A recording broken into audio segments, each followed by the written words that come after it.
Kalian semua tentu tidak asing lagi dengan LPG, Pertalite, Pertamax, dan solar.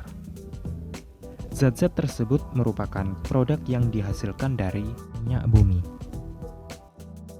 Berkaitan dengan minyak bumi, negara kita tercinta, Indonesia merupakan salah satu negara yang memiliki cadangan minyak yang cukup besar. Sebelum digunakan, minyak bumi diolah dalam kilang minyak.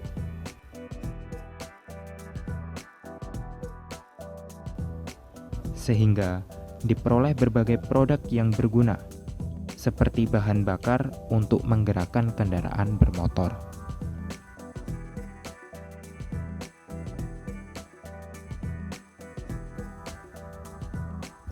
Tahukah kalian komponen apa saja yang terdapat di dalam minyak bumi?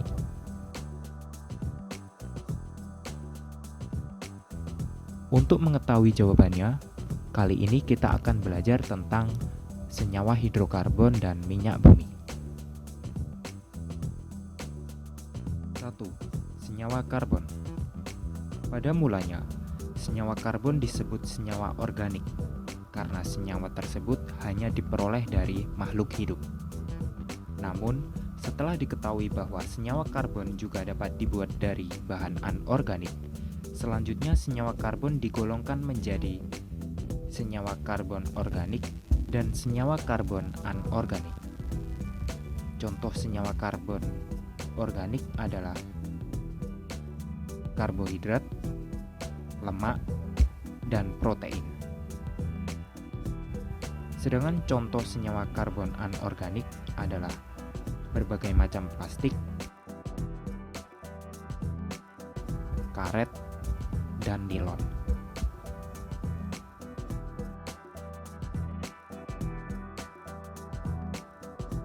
2. Identifikasi senyawa karbon. Untuk mengidentifikasi apakah suatu zat merupakan senyawa karbon atau tidak, dapat dilakukan uji sederhana dengan cara membakar senyawa tersebut. Reaksi pembakarannya akan menghasilkan zat yang berwarna hitam.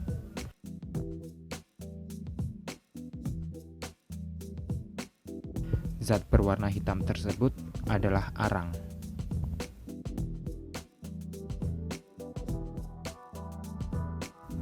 Arang umumnya dihasilkan dari pembakaran tidak sempurna senyawa karbon. Sedangkan pembakaran sempurna senyawa karbon akan menghasilkan gas karbon dioksida.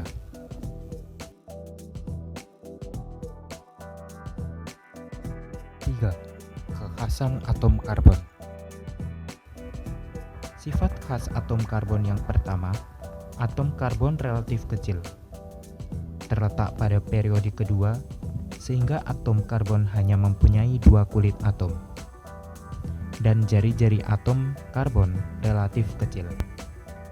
Sifat khas yang kedua, atom karbon dalam sistem periodik unsur terletak pada golongan 4A dan mempunyai 4 elektron valensi.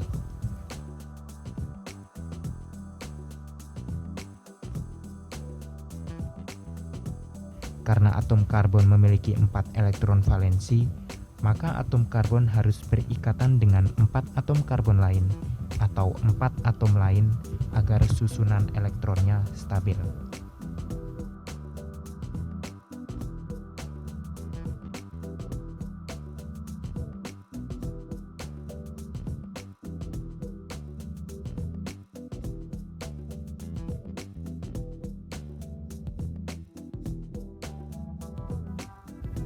Sifat khas atom karbon yang ketiga. Rantai karbon yang terbentuk dapat berupa ikatan tunggal, rangkap 2, maupun rangkap 3. Sifat khas atom karbon yang keempat. Antar atom karbon dapat membentuk rantai karbon. Senyawa alifatik, yaitu rantai terbuka. Senyawa siklik, yaitu rantai tertutup atau melingkar. Senyawa alifatik dibagi menjadi 2. Senyawa alifatik jenuh dengan contoh alkana dan senyawa alifatik tidak jenuh dengan contoh alkena dan alkuna. Contoh dari senyawa siklik yang rantainya tertutup atau melingkar adalah benzena. Untuk lebih jelasnya akan dijelaskan pada materi berikutnya. 4. Penggolongan senyawa karbon. Berdasarkan jumlah atom karbon yang terikat pada atom karbon lainnya, atom karbon dibedakan menjadi atom C primer, C sekunder, C tersier, dan C kuarterner. Perhatikan contoh berikut ini.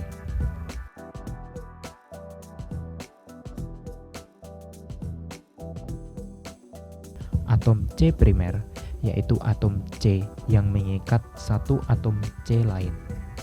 Dengan kata lain, atom C primer adalah atom C yang hanya memiliki satu tangan untuk mengikat atom C lain.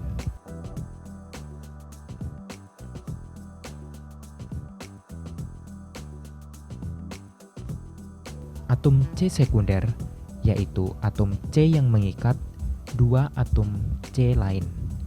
Dengan kata lain, atom C sekunder adalah atom C yang memiliki dua tangan untuk mengikat dua atom C lain.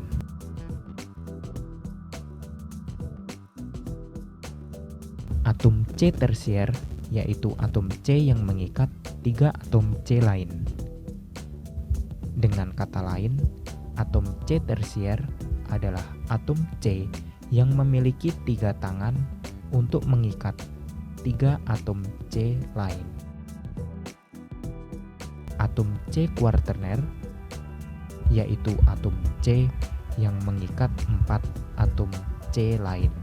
Dengan kata lain, atom C kuarterner adalah atom C yang memiliki empat tangan untuk mengikat empat atom C lain.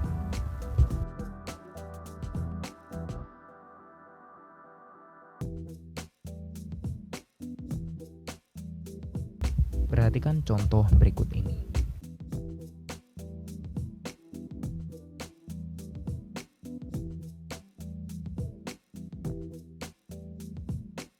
CH3 adalah atom C primer. CH2 adalah atom C sekunder. CH adalah atom C tersier. C adalah atom C kuarterner.